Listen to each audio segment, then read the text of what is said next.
Welcome to New York Got Game. Boom shakalaka.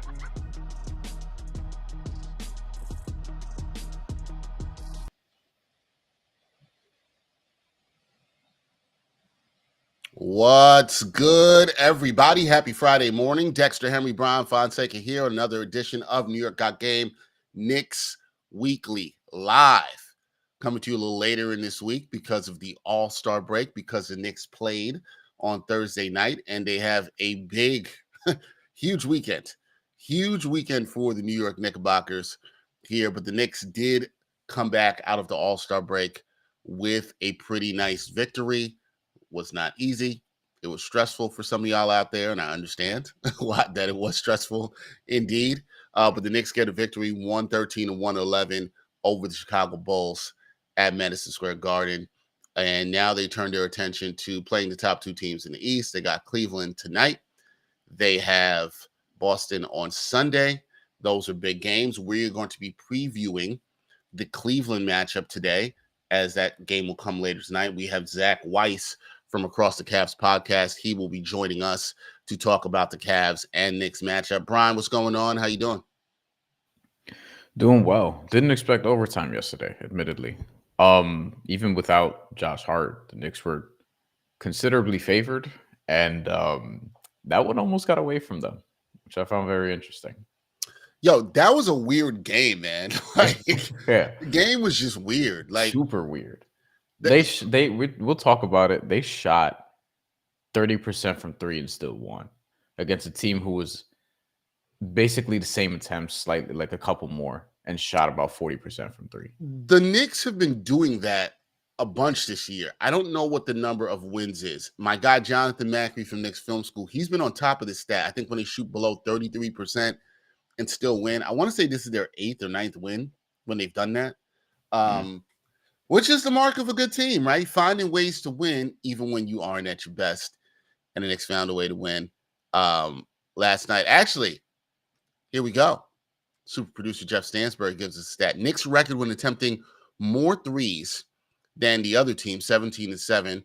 Knicks record when tied in three-point attempts, 2-0. And Knicks record when attempting fewer threes, 18-11. Okay, Knicks record when making more threes, 22-4.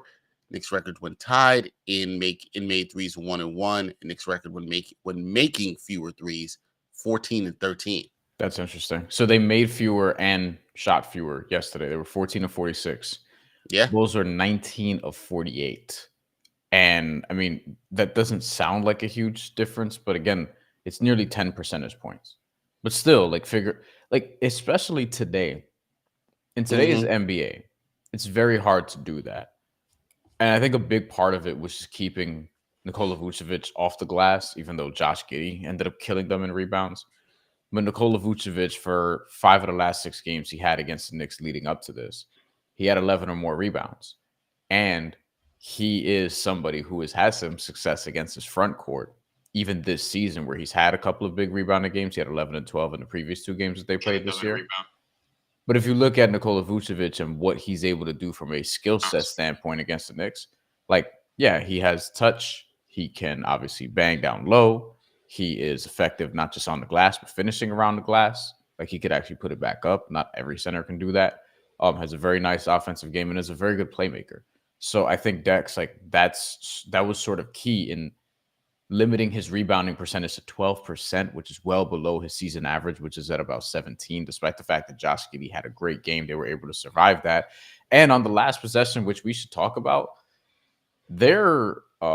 the Bulls' decision-making was perplexing there. I thought the Knicks defended them really well in that very last possession in overtime to win this game. I didn't like what the Bulls were trying to do out of the timeout, though. It didn't make any sense to me. Yeah, I thought Precious Achiuwa's defense was really good. Moved his feet really well. Didn't use his hands there. I was very impressed with that. I'm not sure what the Bulls were really trying to do. You know, you did see a lot of Kobe White, Nikola Vucevic pick and roll action there. You talked about the offensive rebounds, Bryan. You saw a lot of that, long rebounds on missed threes. The teams both shot poorly in the first half. Now, I thought about you because I was like, I don't even know why I didn't text you, because I was like, Bryan, are you enjoying this? This is a low-scoring throwback first half, which we know that you enjoy. Yes. Low-scoring basketball. You know what I mean? We're back. Bryan is here for this. Like Vucevic gets the ball at the top of the key last possession. I want to say 8 seconds left.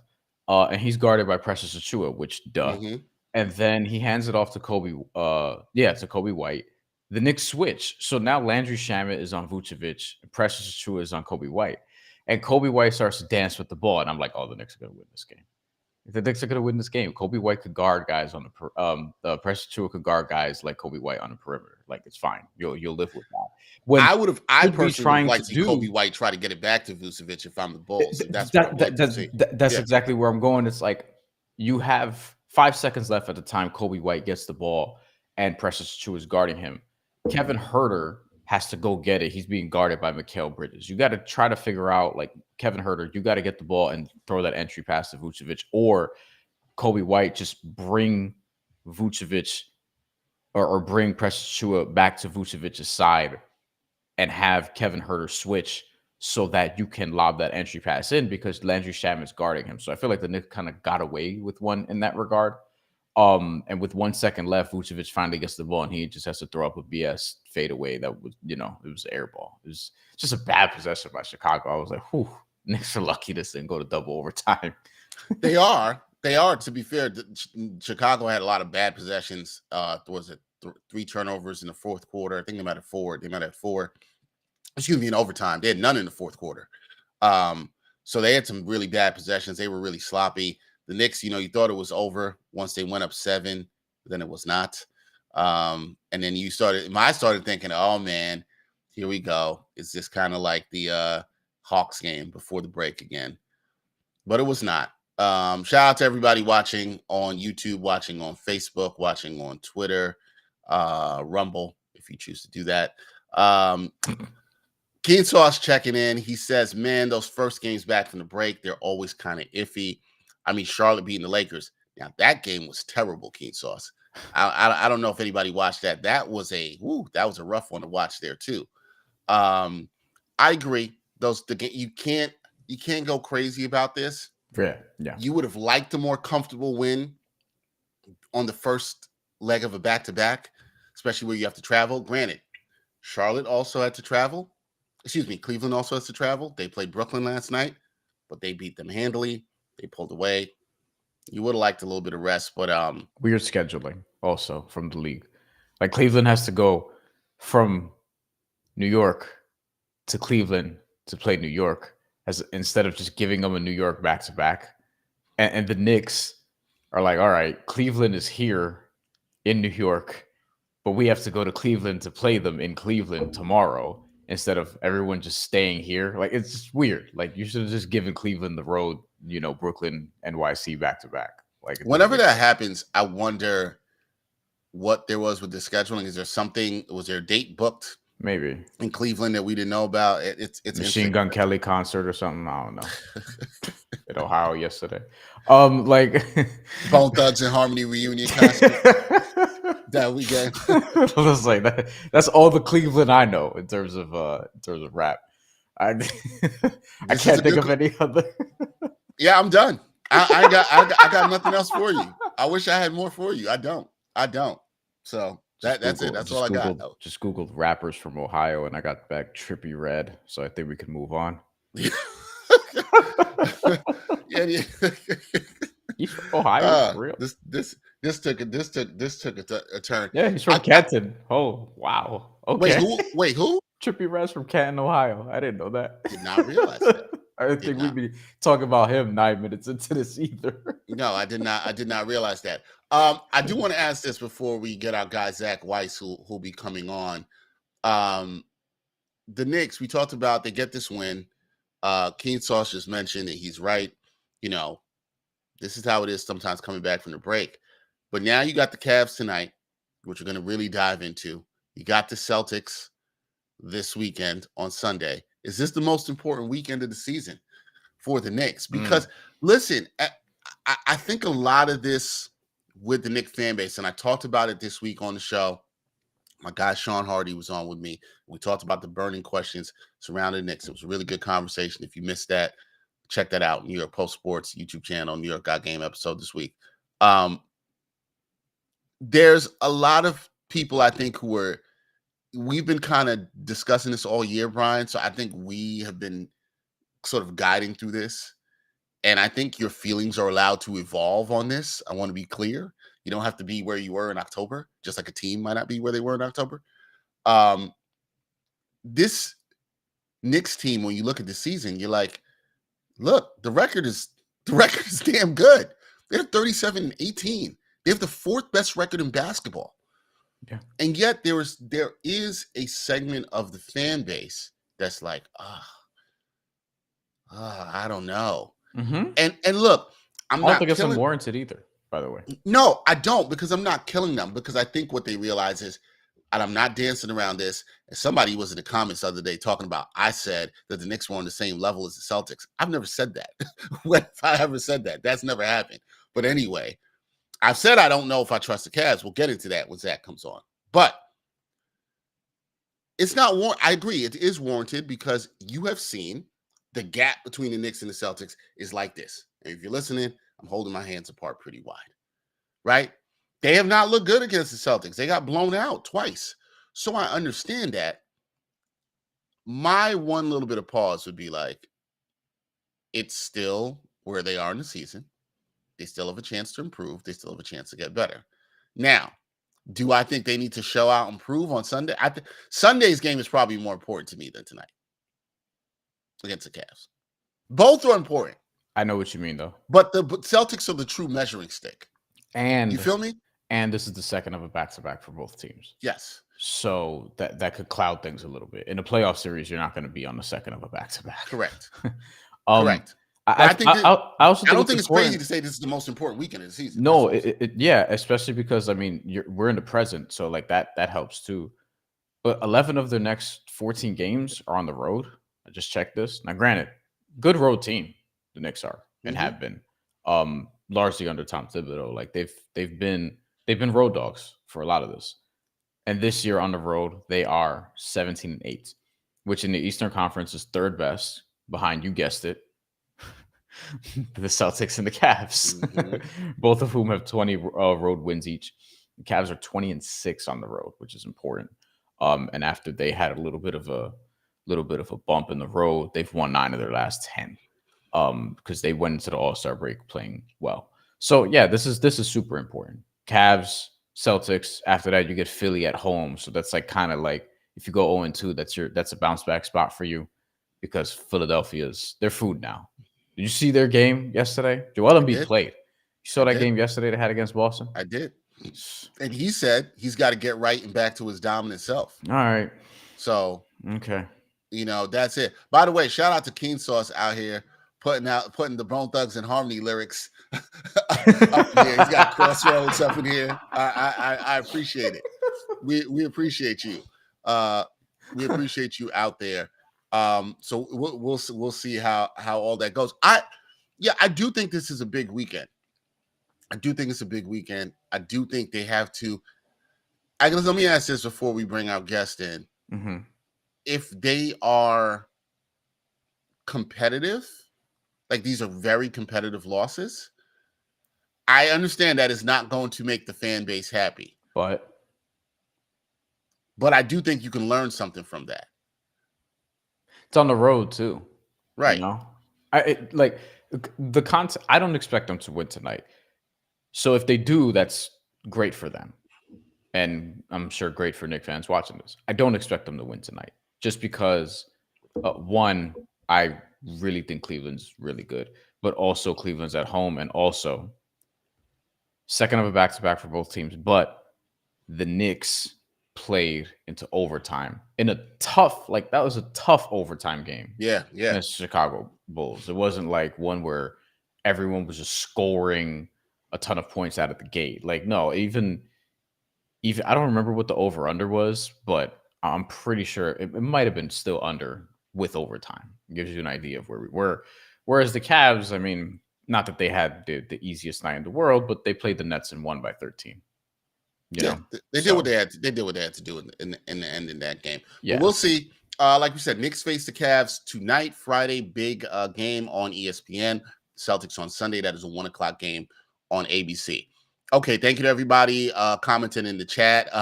Keensaw says, "Curse you, Dex. Going to be Crossroads all day long." Hey, there's a worse song that could be stuck in your head. That's all I'm saying. That is not a bad song to be stuck in your head all day long. Kenny Ortiz, I see you. I will get back to your question in there. You asked, would you prefer to lock third and meet the Celtics in the second round, or go down to fourth to meet the Cavaliers in the second round? I'll get into this later as we're going to bring in Zach, but I will say this. I'm never about ducking the smoke. I think that's a loser mentality. I'm not about that. Okay. And let's not disrespect the Cavs on that, right? Like, even if you don't think the Cavs, maybe you don't believe in the Cavs, you think they're suspect or whatever, I think ever going the route of ducking people generally doesn't work. And I just think that's a mentality that feeds into your team. It's a loser mentality. I don't like it. Bryan, I don't know how you feel about it. So I'm like, you play to get the best record. You play to win the game, word to Herm Edwards.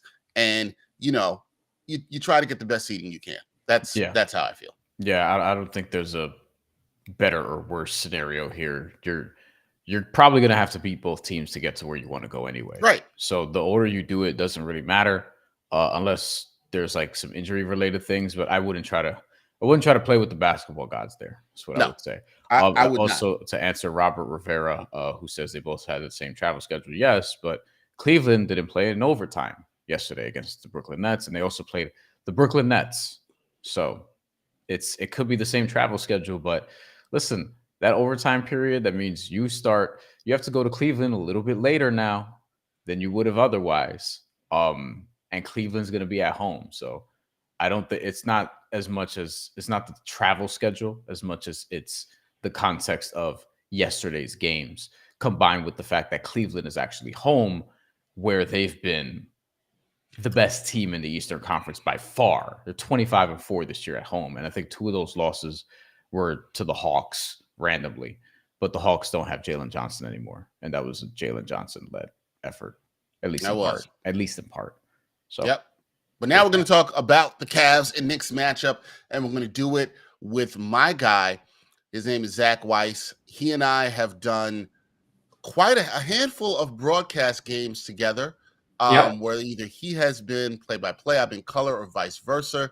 He's a great play-by-play voice. He's also the host of the Across the Cavs podcast. Zach, what's going on, my guy? How you doing?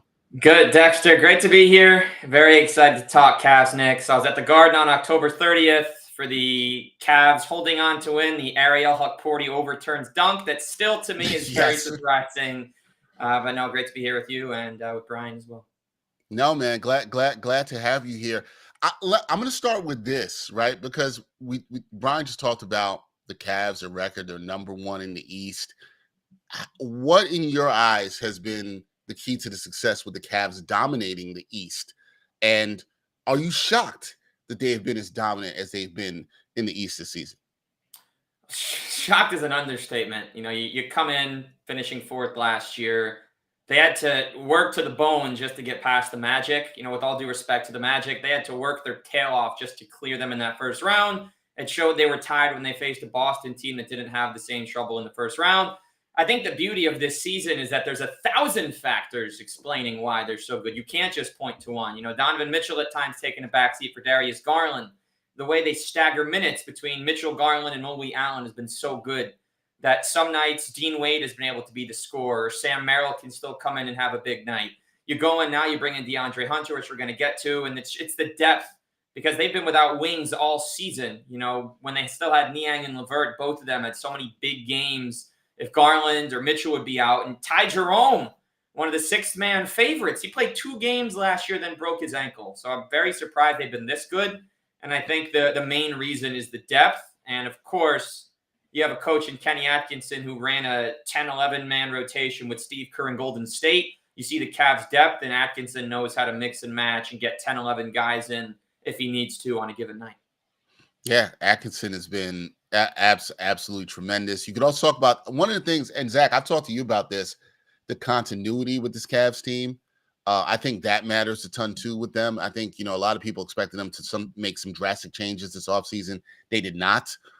They stuck a lot with the same pieces that they had for the most part. And the thing that changed is the coach, right?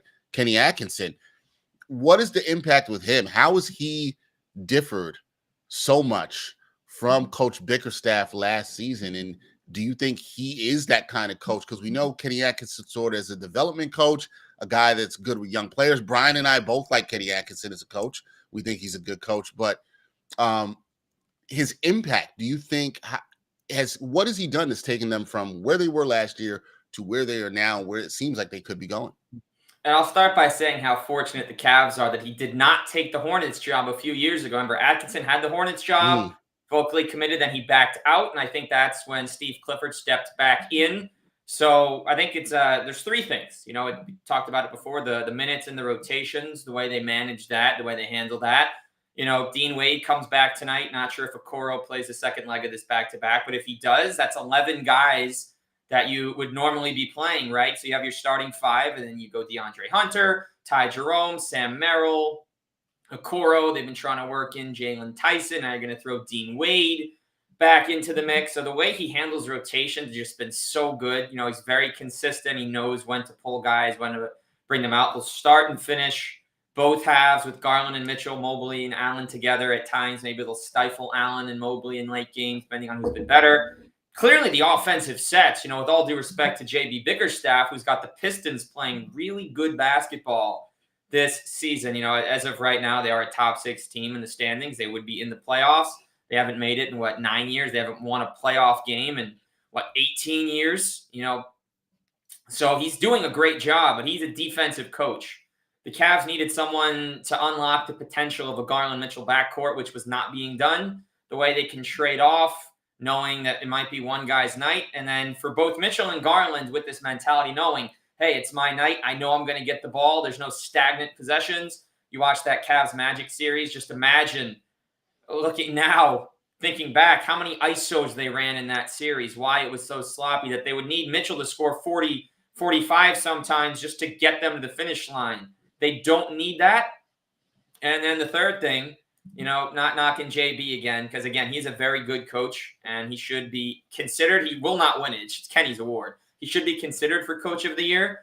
But JB was always just talking to the refs with his arms crossed, looking at the ceiling, the entire night. And you think about how the coach sets the tone for the team and just how locked in Kenny is by comparison. I don't know how many texts he has. I'm sure he has a couple this year, but I never saw a coach get teed up more than JB. I think the Cavs as a team last year just seemed to be in a lot more arguments than now. They still get their texts. Every team gets their texts. But I think it's less obvious, in that. And I love how they do things. And we're going to get to this when we talk about keys to the game. But only one time in 55 games has a Cavs player had to play 40 or more minutes. 55 games, one player, one time. And now I don't know any other team in the league that can do that and have this record. Kenny's just done such a good job. I'll tell you what, Knicks fans know nothing about that life, right? They know nothing about that life in terms of the way Tom Thibodeau goes with the minutes here. Bryan, go ahead. That actually teased me up for where I was going, Zach. In terms of the minutes distribution, this is something that's talked a lot about as it pertains to the Knicks and the bench that they don't always utilize unless they're forced to. I feel like Cleveland's one of their advantages in this game, but also really in a playoff series, because that's really what I'm looking at here, because it looks like these two teams, like there's a pathway to them meeting again, be it in the conference semifinals or conference finals. Yeah. Do you think the depth advantage for Cleveland is significant, not as big? Is that something that they're going to attempt to utilize in these matchups against the Knicks, because they're willing to go deeper, which means they're willing to sit their starters a little bit longer than Tom Thibodeau is? So it's definitely significant. I think, honestly, the biggest thing, and I'm sure you guys would agree, Josh Hart breaks teams with rebounds. Will he do that to the Cavs again, right? Because I think a lot of the Knicks' success and why they're 37-18, they added McHale and Cat, who have been sensational, but I think you still have to point to the hustle and motor of Josh Hart, who's become this triple-double threat now for them, which you hadn't seen in the past. His playmaking's gone up, so they've been able to take a little less off of Brunson's shoulders to keep him more fresh for late games. So it's going to come down to Josh Hart. Obviously, you bring in DeAndre Hunter to join Strus on the wings. You brought in Javonte Green, who won't play as many minutes. Not sure he'll be a regular if they're at full strength. And with Wade, Okoro, Hunter, Strus all around. I think it matters, though. I don't think Don and Garland have to play 42 minutes in a playoff game for them to be able to win. I think you can still stagger. And I don't think he'll play as big a role this time around as he did last season, but Craig Porter has still proved in short bursts he can play. Whenever Ty Jerome starts in the absence of Garland or Mitchell, he's apt to put up 20, 25. He had a half against the Hornets this year. He had 27 points in the first 24 minutes of the game. You think about what was missing last season from the Cavs, and he was just so valuable. But I think the biggest thing we talk about depth is that they even though they added pieces, they unclogged the rotation at the trade deadline. They bring in DeAndre Hunter, who could play both the 3 and the 4, whereas Niang was kind of strictly a power forward. He's hit 9 threes in 3 games, and he was great with the Hawks. The way he handled the Cavs game a couple weeks before, again, was an example. He had 35 in one of his last games as a Hawk, and he played with Ty Jerome at Virginia. Let's remember that they have that existing chemistry, and Javonte Green played with Tristan Thompson in both Chicago and in Boston, not for a long time. Both of them were parts of seasons, but they have just more continuity on that bench. The two of them know what it takes to win. They were on solid Celtics teams. They were on a solid Bulls team together. Javonte's a fantastic defender and got to play with guys like Alex Caruso, Derek Jones Jr. in the past, other strong defensive athletic wings who rank very highly. So he knows how to match those motors.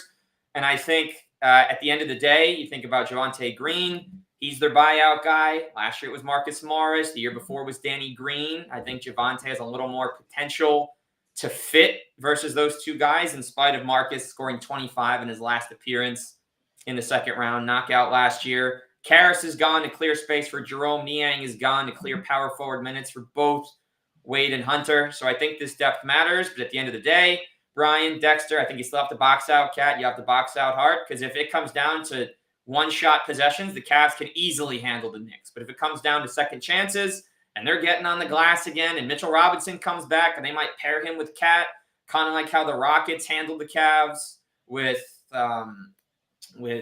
Şengün and Adams. Şengün and Adams together wreaked havoc. That's part of how they beat the Cavs twice in 3 days back in January. Cavs only have 1 loss since then, which has been a big part of their bounce back. But it comes down to that. If the Knicks win the glass, truthfully, they can beat the Cavs. But if it comes down to the Cavs boxing out, playing hard defense, and getting to the line, getting some Knicks in foul trouble, they're going to see DeLon Wright out there. They're going to see Landry Shamet. They're going to see Huck Porty. So I think they can win in those types of situations, because the Knicks still could have their number. So I want to ask you actually about DeAndre Hunter and Javonte Green specifically. One, Javonte Green, we talked about as a potential, somebody that the Knicks could potentially get. And Cleveland getting him is very interesting because he could add some shooting, but mainly he's a multi-positional defender who is there to defend, among others, other wings, which the Knicks have. They have a couple of them. I also look at the DeAndre Hunter acquisition as somebody who's like, all right, this is a counter to Mikal Bridges in some ways, maybe OG Anunoby in some way. And obviously they're looking at the Celtics, who have 2 elite wings, and Cleveland being like, hey, we need one who's at least good. Because the problem sort of was you had your 2 guards, you had 2 bigs, but you needed a wing in a league that's really built on, all right, your wing depth, so to speak. So describe like what we could expect in terms of impact for both of these pieces and how much they're going to matter down the stretch for Cleveland as they try to, win a championship. Yeah, it's massive. I think you think about Javonte Green specifically, who is in a tough spot with the Pelicans this year. Every player that's played on the Pelicans had to have some kind of hero night for them to be in the game. Honestly, it could be better for that next season when they get DeJounte back and Herb Jones back for next year. But Javonte is a good plug-and-play guy, like you mentioned, Bryan. Defensive versatility. You look at any analytics, and he ranks effective. He ranks high. He's played on good teams before. He's been to the playoffs. Everyone always has him listed at a different height. I actually thought he was 6'2", 6'3". I learned now that he's 6'5". I did think when he was on the Celtics or the Bulls, they had him. But the Bulls, I thought, had him listed at 6'2". He was their starting power forward for the play-in last year, and he didn't even join the team until the second half of the season. So you see the kind of impact he has. I think he's a more complete version of an old name for you, David Nwaba, who also played for the Bulls, who also played for the Cavs. Yeah. Who can come in, undersized guy that can play bigger. He can guard multiple positions. He's athletic. He can jump out of the gym. He can clean rebounds. And DeAndre Hunter obviously brings scoring. They did need to add someone that can score, which is why Cam Johnson, Kyle Kuzma were some of the names on their radar going into that deadline as well. But Hunter's great, following a lot of the Hawks pre-deadline, obviously post now that there's 2 Cavs that are playing there. DeAndre's been sensational, nearly 20 a game, and he did that in a bench role. Let's keep in mind DeAndre's been a starter his whole career, never scored at the rate he's done now on a younger Hawks team, no less. It's very different from the ones he played on before. They bring in a defensive-minded Dyson Daniels, defense first Zachary Risachet. Obviously, Jalen Johnson was amazing when he was healthy, but he was still getting buckets, even when Jalen was out there with Trey as a third option, 20 a game. So people weren't paying as much attention to his defense when he was a Hawk, unless they're watching every second of the tape. They brought him in to score and play D, and in 3 games, he's played about 25 minutes a night. He's hit 9 threes in those 3 games. He's played more at the 4 than the 3, what they can do now, which is great. He started his first game, so they did this. They pulled Mobley and then shifted him right to the 4 where Niang had been, because Niang did not miss a game during his time with the Cavs. That was his spot, or Tyson's spot for a couple games to kind of come in and play there. He can play both wing spots, the defense that he brings, the shooting he brings. It's also the confidence stroke, because what the Cavs have been missing for years, and what you guys probably remember from 2 years ago, Jetty would hesitate to shoot. Danny Green would hesitate to shoot. Dean Wade had a bad shoulder, couldn't shoot. Karras couldn't shoot, and he was put into the starting lineup. So nobody on the wing could make a shot. You have to, if you want to be a ball movement team, you have to be a shot-making team. Right. And I think with both of these guys, they do both of those things. Yeah. And honestly, if you want to be a Kenny Atkinson team, you got to be a shot-making team, because he wants to spread the ball around and he wants to get up threes. Yeah, and that's why I love these moves for the Cavs. Before I get to one thing, because you mentioned this, Zach, your concern. It seems to me like your concern for the Knicks, for the Cavs in this matchup. Maybe we'll get to this when we talk about keys. Is about the rebounding, and we have a little debate going in the chat with some people talking about Mitchell Robinson, and a guy Keen Sauce who's been chiming in here said Mitchell Robinson has owned the Cavs. He's owned Jared Allen and Evan Mobley. Do you agree? Do you agree with that? We have the sports fiend in here who says no, who might be a Cavs fan. Do you agree with that? Does Mitch's return concern you in a potential matchup down the road between these 2 teams?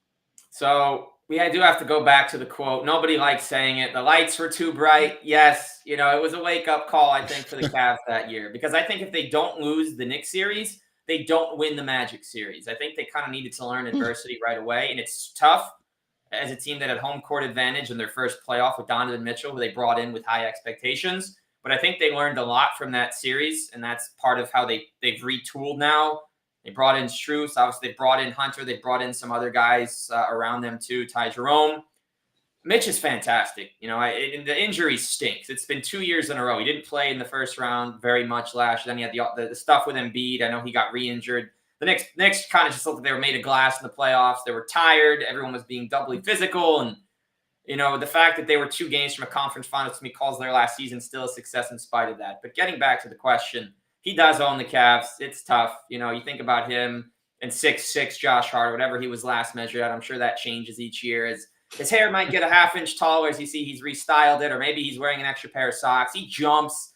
He rebounds at an insane rate. I mean, we knew that. The Knicks knew that when they got him. It's not a surprise. Anyone that watched him in Portland and New Orleans before then, he was averaging 8 rebounds a game as a Blazer, playing as a 2 on that team for half a season, before, after his time in New Orleans. He does a lot.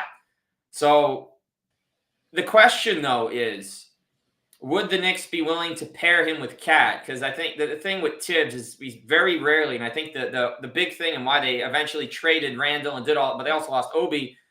Obi had all this potential, but they would never play him over Randall. I think it took until the last game of the Atlanta series a few years ago, where that game 5, where they finally said, all right, they got all this.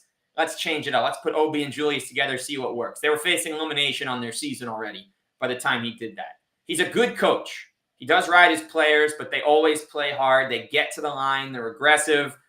But they do wear down, and they know things generally won't change that much. When you brought in Bridges, you essentially said, all right, we got 5 great starters, and we got Deuce now. Deuce McBride. Cam's gotten some minutes. Shamit's had some minutes. Porty and Precious have had some run. But I could see them getting back into a playoff situation where they play all 5 starters 40. McBride plays 25. You maybe get Mitch for 10, Precious for 10, maybe a quick spell of Payne, Wright, or Shamet, but that's it. It's going to be the same thing. So I think as long as they would be willing to switch things and maybe try Cat at the 4 in spite of what happened in Minnesota, because Cat's 5th in the MVP ladder right now, to anyone that hasn't checked. He was not this good in mini last year. His touches were dropping, even though he was an all-star. His role was diminished a bit. You saw other guys kind of stepping up in that absence. You saw Naz Reid emerge as this star in the making, which is obviously why they made that crazy trade with the Knicks that they did.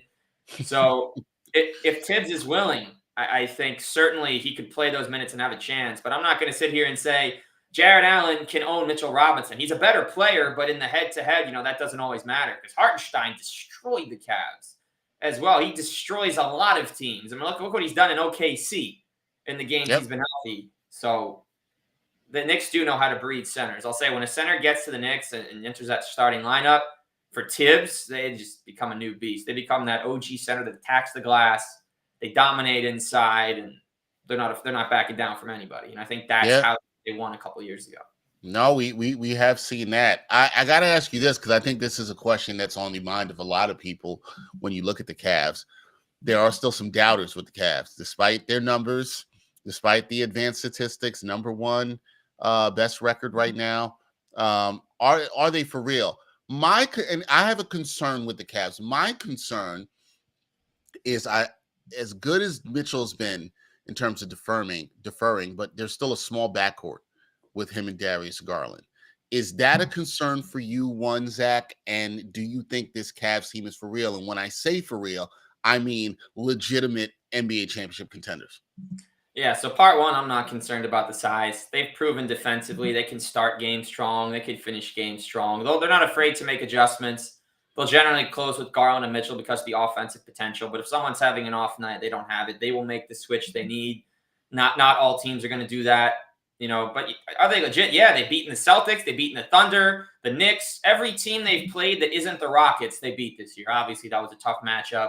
They were tall at every position. Amen Thompson just turned into a nuclear weapon almost. He just exploded on every possession. He was dunking on guys. He was blocking guys. He was putting up 7, 8 assists. And then Steven Adams, because he only plays 10 minutes a night, usually 15 minutes, which is so fresh. He came in and really did work on the Cavs. He's a big guy. He's been a very underrated part of the Rockets' success this season. But they play well in the clutch. Garland did miss free throws against Houston, but he's shooting 90% on the season. Every great guard has missed free throws in the clutch before, at least once. Look at all the resumes. Steph's missed free throws. Dame missed free throws, Mr. 92%. Steve Nash, Mr. Big Shot, we're not 100% at the line in clutch situations. So I'm not losing any sleep over that one loss to the Rockets where he missed, or the game against the Sixers where the Sixers mascot went into full-on Drake mode when he was heckling Justin Holiday, and he was going right at Ty Jerome on the baseline, and it worked. I'm not losing sleep over those losses because they've blown out so many teams. They've kept the minutes down. They've adjusted. I can only imagine the scrimmages in practice prepare them for anything because you watch Garland and Mitchell, probably 2 of the top 10 in the league at getting to the basket off the dribble. It's somehow getting their shot off.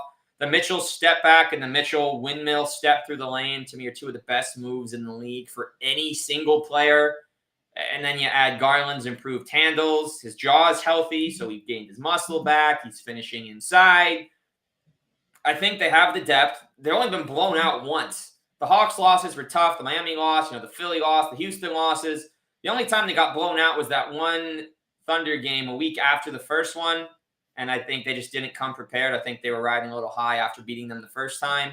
But the Cavs next, remember when 2 years ago we're talking about the Cavs, they're still kind of an unknown, even with Donovan and Garland. So they're not really playing on national TV. They've been flexed into 7 or 8 extra games since the season started. They're in the midst of a stretch right now where they're going to be on ESPN, TNT, ESPN, NBA TV for their next 5.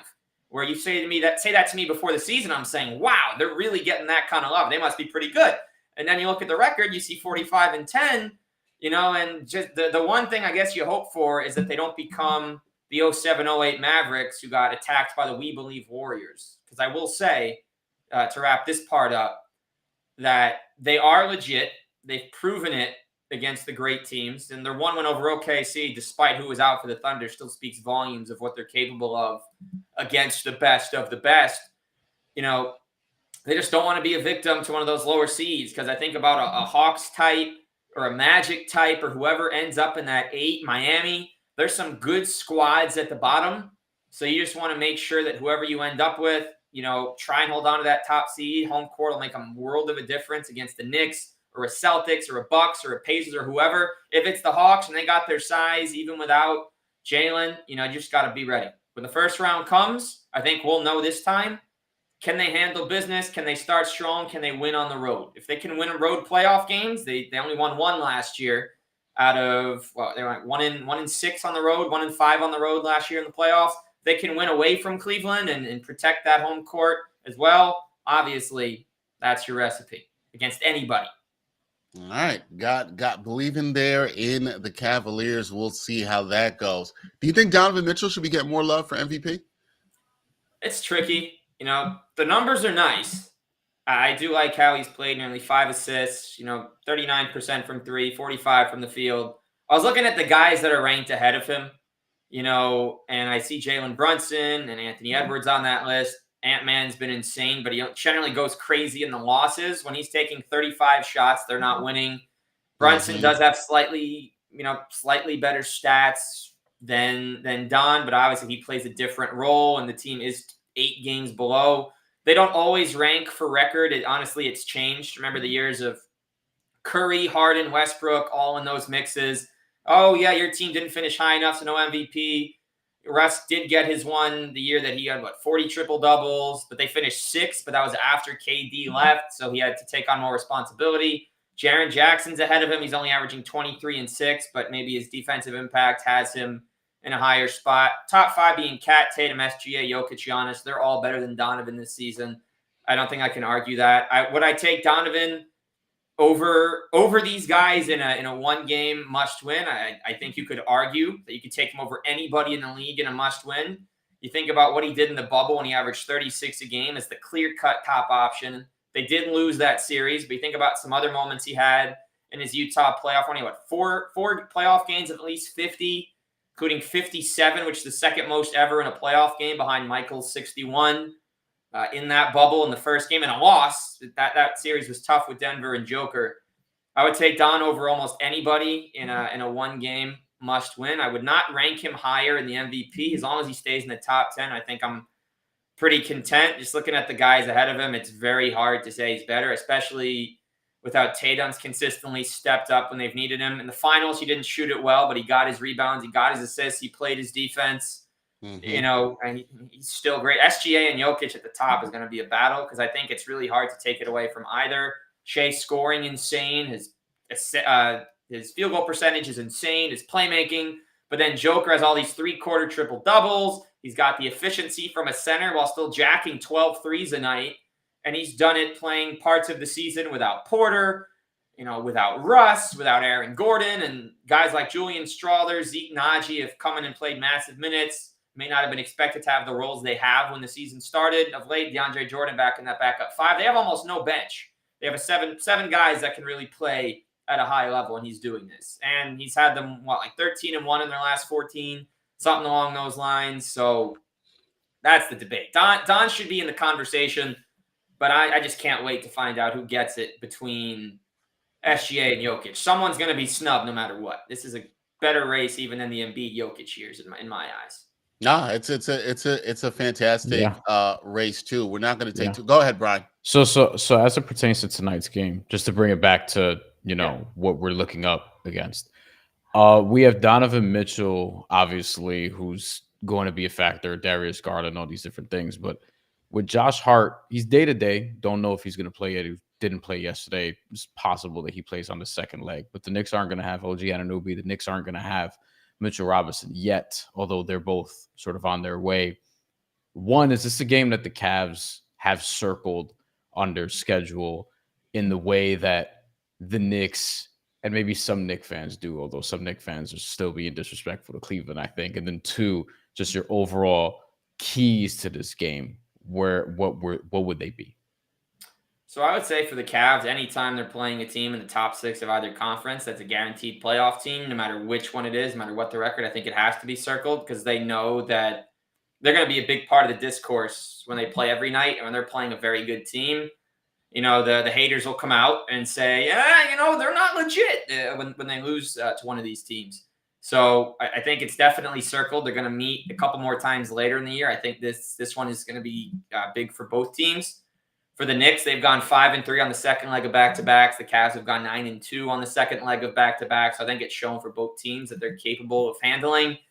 I don't think the Knicks will be tired on their leg, despite all the minutes. They've gotten used to it at this point. It's only their second game after All-Star. Jalen and Cat didn't go too hard at All-Star. Brunson did a nice job. The three-point shootout. Neither of them played too many minutes in the All-Star game, whatever you want to call it. So I don't think they're going to be too tired. Obviously, the Cavs, they did have their work cut out for them. They didn't pull away from the Nets until the late stages. They didn't be able to pull starters until 3 minutes. They were losing at halftime. The Nets had won 3 straight. Saw the Nets beat the Rockets last week or 2 weeks ago on that crazy D'Lo shot. So the Nets have been better. It wasn't a light game for either team. Knicks probably thought easy win against Chicago. Cavs probably thought the same against the Nets. Both teams were clearly mistaken. Josh Giddey, Kobe White stepping up for Chicago, and obviously for the Nets, Keon Johnson, Cameron Johnson played very well. Trendon Watford, Nick Claxton. So my keys for the Cavs, it really depends on OG and Hart. If neither of those guys play, I think it's an easy win for the Cavs. If they do, I think for Cleveland, they're going to have to use their height advantage and just box out. As great as Jared Allen is, and he grabbed 20 boards last night, he's just got to stay physical. He's got to draw fouls. Can't let Josh Hart muscle rebounds away. You can't let him chain snatch like he's also done with Donovan in the past. You really have to start. Maybe that been Mikhail. Excuse me. But you got to stand your ground against the Knicks. The Knicks are definitely a physical team. They're top 3 in the East for a reason. For the Cavs, I think it's pretty simple how you get the win. Then you got to keep Cat and Brunson under 55 combined. That's a little over their season average, but either of them is prone to going off. Cat with his 24 and 13, Brunson with his 26 and 7. They're both very good this year. I think Garland and Mitchell need to combine for 50. I think the Cavs need to hit at least 15 threes, between Merrill, Garland, Mitchell, Mobley, Strus, Hunter. They should be able to do that. I'd love to see Dean Wade make it through the game in one piece. Very physical matchup. He hasn't played in a while. Would love to see him just get his 10, 15 minutes, play his defense, and we'll see. His shot always looks bad coming off injury. And just limit second chances. I think you don't have to necessarily win the second chance points, but if you're losing by 8, 10, 12 in that category, I think it's a losing recipe. So those are my Cavs keys to knocking off the Knicks tonight. All right, good keys to the game for Knicks Cavs round 2, second time that these teams will match up this season. Cavs won the first matchup where we saw karl-Anthony Towns only take 8 shots in that game. I expect karl-Anthony Towns not to only take 8 shots in the game tonight when these two teams play. It should be a good one. This is a big weekend for the Knicks as they start this matchup against the Cavs on Friday night. Zach Weiss, check him out across the Cavs podcast. It is a fantastic one. Zach, we appreciate you coming and joining us on New York Got Game Knicks Weekly Live. Next time Knicks play the Cavs, we'll have to do this again, maybe for a playoff series. Hopefully, we get some more fans arguing in the chat about some Knicks Cavs. We'll have to do it again. Sounds great. Thanks, Dexter. Thanks, Bryan. Great time. Good luck to the Knicks tonight. It's going to be a heck of a battle. And no matter who wins, I think there's going to be a lot of discourse tomorrow morning. Yes, there will. Thank you, Zach. Appreciate you, man. Thanks, Zach. Thank you. All right. Once again, that is Zach Weiss. Check him out across the Cavs podcast. Does a great job covering the Cavs. It's a fantastic podcast there for sure. So please check that out. A lot of activity in the chat. One of my favorites. You got some smoke in the chat. Yeah, a lot of I got smoke for this person. Don't think I didn't see it. First of all, you messed up my name at first. If you go back, Knicks 100 a game, I'm talking to you. Bulls have no star, Derek. We had 2. My name is not Derek, sir. But it's okay. I need your background, Knicks 100 a game, because where you from will determine how we may react to this comment. Knicks 100 a game. We love you, man. We seriously love you because all you do is type in all caps, and I feel like I know what energy you're on, man. But you asked me to explain what that overtime nonsense, right? Better question for you, Derek. What message did we send to the cast? I'm not a believer that in a game before another game you're going to play a team that you're sending a message. The message happens in the game when you play the team. That's where the message is sent. If the Knicks are going to send a message to the Cavs, it is going to happen tonight. What they did against the Bulls doesn't matter. Another thing, nobody's going to blow every game. The Cavs were struggling with the Nets until they pulled away at the end last night. None of these games are easy. This is the NBA. Teams come to play. You don't have to blow somebody out every game. This is not me being a Knick apologist. Was that a great Knick win? No, it wasn't. Is every win going to be a great win? No. And if you're expecting that, I think you're being quite unreasonable, right? This doesn't have to happen. Okay, now we're bringing up the Wizards game where the Knicks only beat them by 1 point. I asked this seriously. Why do you care? Well, like they got the win. The job is to win and win the game. Whether you win by 1, whether you win by 50, the job is to win the game. The Knicks have the 4th best record in basketball. What are we doing? Follow-up question. Knicks 100 a game. Did you bet the Knicks minus 12.5? Yo, you know what? That's a fair question because that might be the only reason you could be that man. Granted, point taken. It's the Bulls. It's not the Wizards without Poole or Kuzma, like he says in the comments. But the Bulls aren't great. But again, first game out of a break. No Josh Hart. No Josh Hart. No OG Anunoby. Like I honestly, I should have bet on the Bulls to cover because I expected it to be a little bit closer than 12.5. I don't think the Bulls are that bad. Look, this weekend is what matters. So we'll see how they perform against Cleveland and Boston. And, this is a stretch that's significant because, again, 11 of the next 14 games are on the road. Yeah, that's it for me. All right, we're a little bit over time here, so we're going to wrap this up and move on like we do every week to Real or Not. You talked about this weekend. So Real or Not, the Knicks go 2-0 this weekend. Win over the Cavs, win over the Celtics. The Knicks are 0-3 against both of these teams this season, 3 games. Not so good against Boston. You can see right there, minus 50-point differential, 0-1 against Cleveland, and which was a very competitive game that the Knicks were winning at 1 point. Bryan, are you going super optimistic and the Knicks beat both the top 2 teams in the Eastern Conference this weekend? I don't. I actually think there's a better chance that they lose both games this weekend. Oh my God. I think they have. I might regret saying this. I think they have a better chance of winning the Boston game than the Cleveland one, because not even just the back-to-back and traveling to Cleveland overtime elements that we've already talked about, but also Boston's been shaky at home this season for whatever reason. Cleveland's much better at home this year during the regular season. Cleveland's also like they're going to have their main characters, so to speak, in terms of health. And with Boston, they've just been shaky at home. They don't cover at home either. Like that's a game that could be closer, that projects to be a little bit closer. And then when you sort of just look at not even just their home performances, the Celtics did just blow out Philadelphia. But if you look at just on the horizon, like this game against the Knicks comes at a time where we'll see how the Knicks look coming out of this game against Cleveland.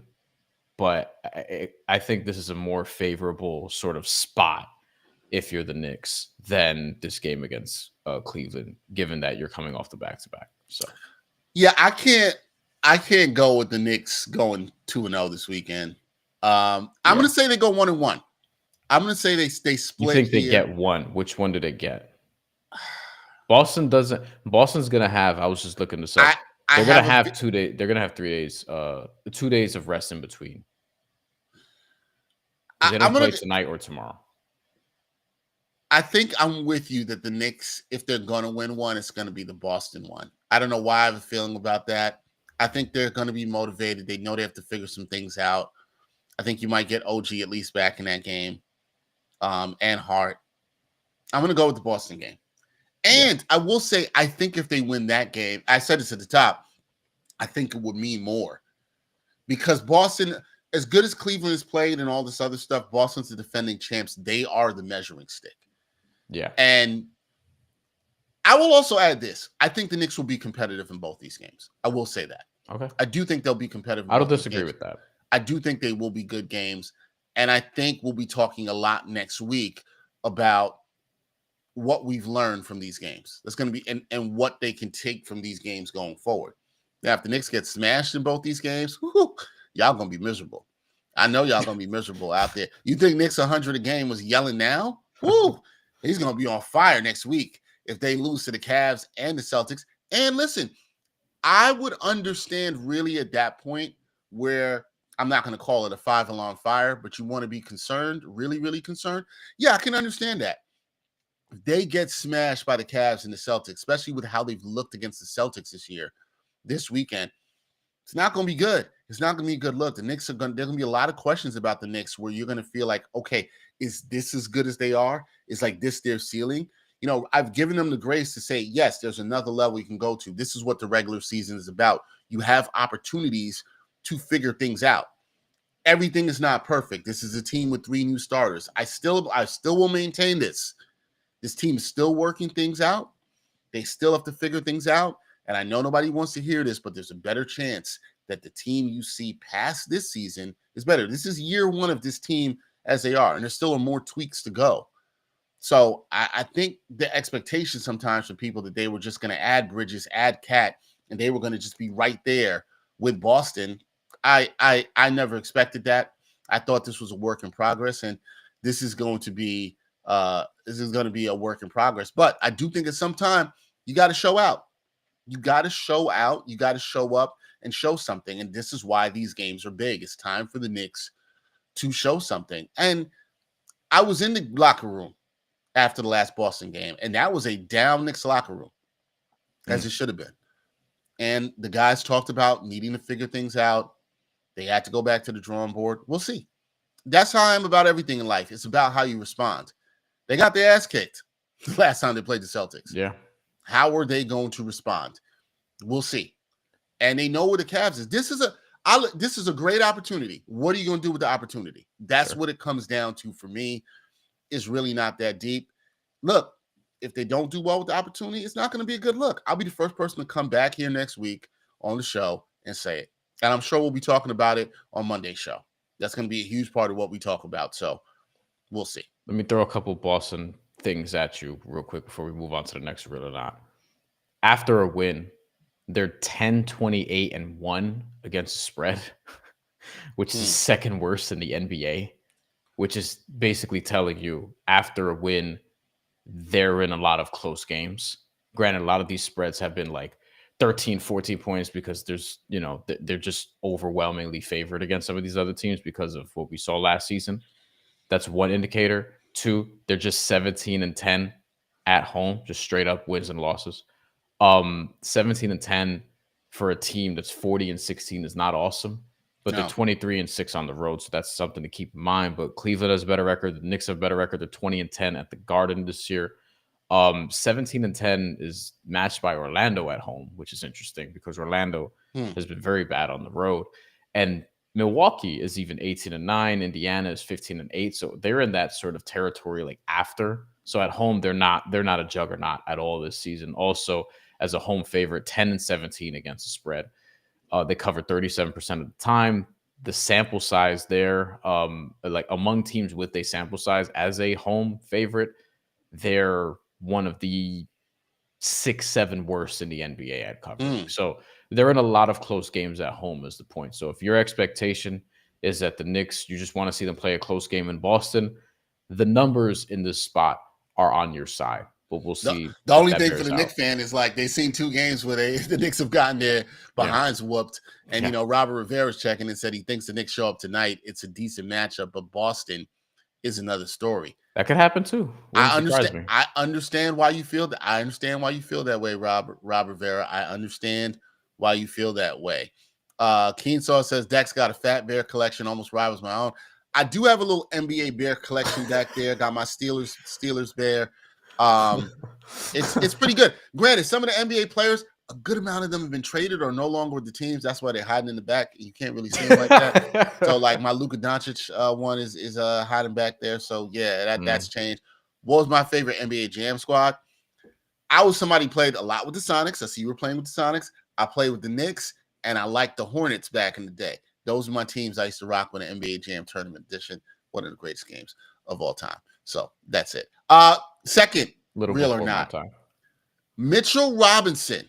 Okay, he is cleared for 5-on-5 contact in practice. Will he return before March 1st? That is next Saturday, folks. That's a already. week. Yeah, that's a little over a week now. Do we see Mitchell Robinson playing sometime next week before March 1st? Yes, yay or nay? This is so tough. I was trying to look this up earlier. I couldn't get a clear-cut answer on like what's the average NBA time, Dex, from like when you get cleared for 5-on-5 up to when you play. But I also think it varies because of like different injuries, right. lengths, Is it lower body, is it upper body? Right.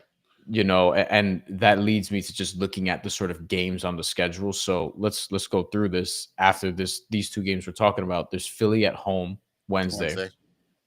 It seems like that's a logical place to drop in Mitchell Robinson if he's ready to go.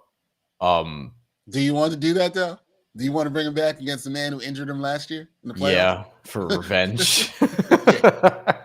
Also, I'm not even sure Joel Embiid. Like, you can't bank on him playing on a night-to-night basis. You know what I mean? Like, that's just kind of how it goes.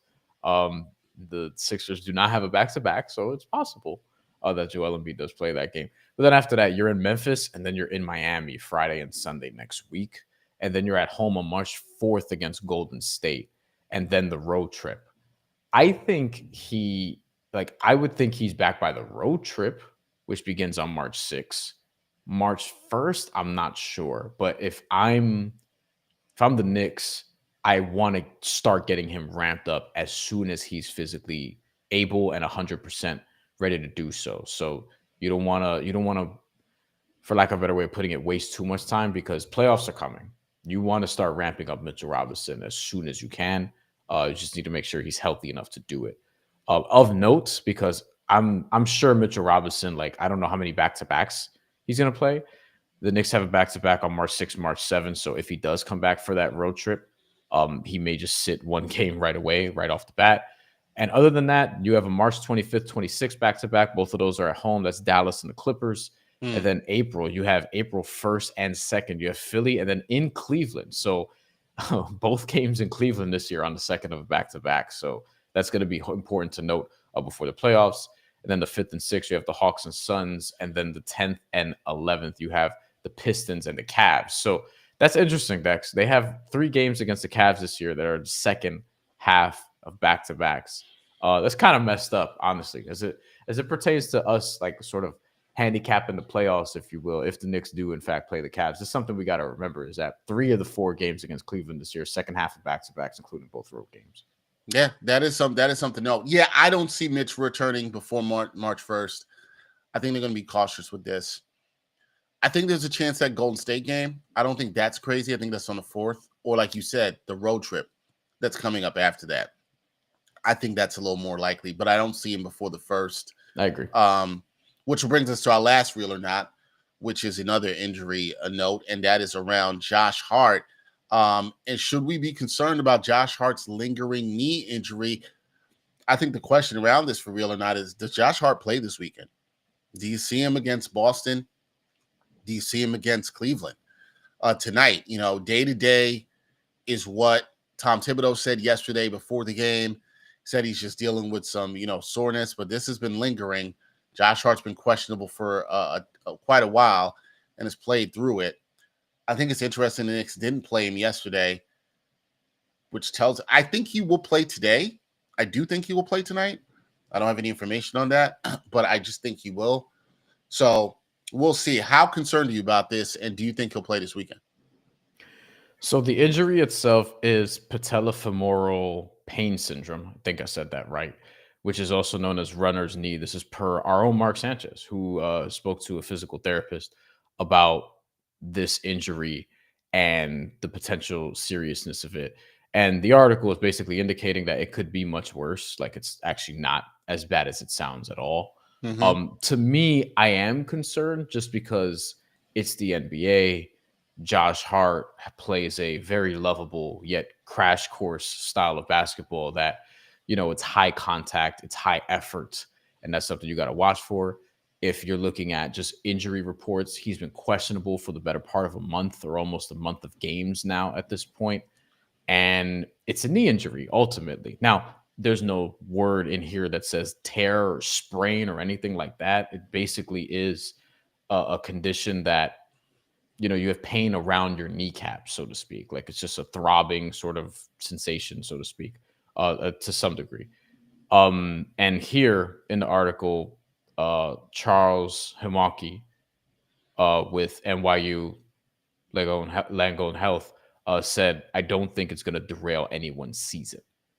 And of the heart injury, Tom Thibodeau says he's just day to day right now. So they're going to evaluate it. We'll see if he plays tonight. So I don't think it's something to be concerned about from a long-term perspective. It appears to me, though, like I'm going to be monitoring it because, ultimately just on the surface, it's a knee injury.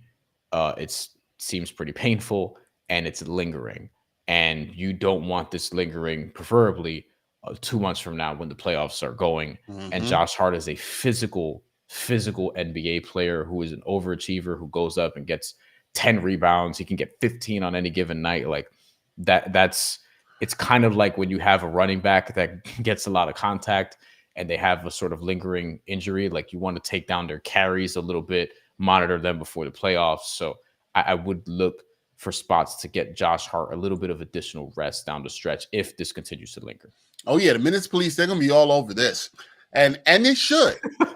they should. They're gonna be all over this, and they should. My concern is how much of this does it stop Josh Hart from doing Josh Hart things, right? Like how much does it limit him from crashing the boards as effectively as he can, being able to push with pace, helping Jalen Brunson with some of the playmaking. That's my concern. I think it's something to monitor. So if he does come back tonight, I'm going to really be watching closely.